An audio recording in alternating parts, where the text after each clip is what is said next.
يلا سمي الله وابدا. انت تعبان طول اليوم. والله الاكل يفتح النفس.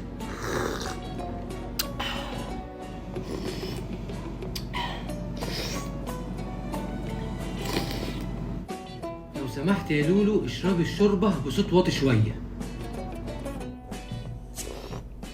حاضر، اصلها سخنه قوي.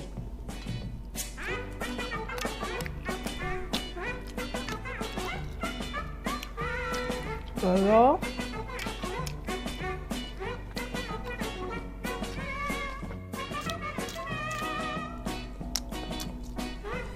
الله، شويه محشي زي العسل.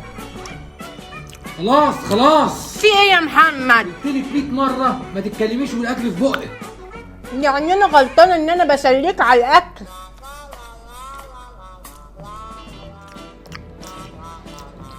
لولو بعد اذنك وطي الصوت شويه. ايه يا محمد في ايه؟ المحشي لازم يتاكل بمزاج.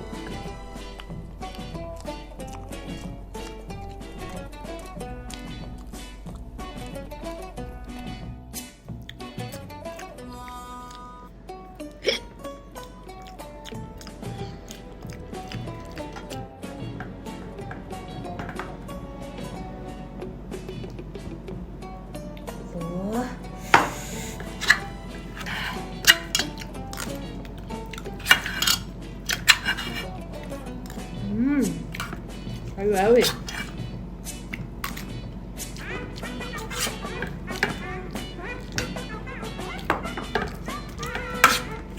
شوية ملوخية ومحشي. كفايه يا لولو ارجوكي، ايه العك اللي انت بتعمليه ده؟ عك ده انا امي زمان كانت حلة المحشي وهي على النار تحط لي صبعين وتروح حاطه لي عليهم شوية ملوخية تصبيرة كده عبال ما الاكل يستوي. خد بقى المعلقة دي افتح بقك. لا انا مستحيل اكل اللي انت بتعمليه ده، ابعدي يا شيخه كل انت. بقى ده عك مش هزعلك والله ما انا واكلاها.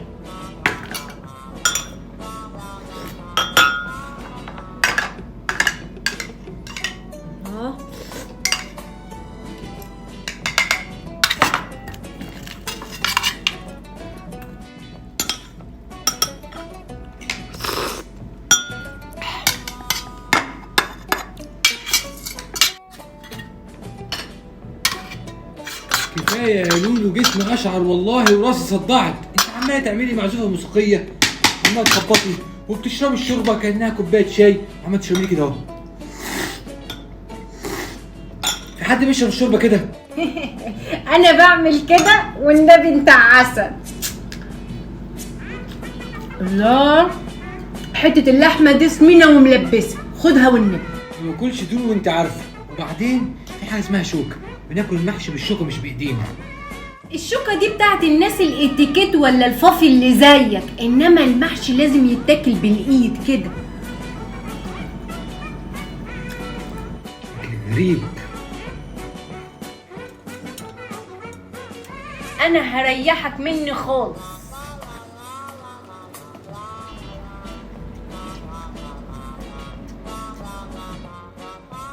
والله لازم اكلم ابوها، هو اللي دبسني التدبيسه دي.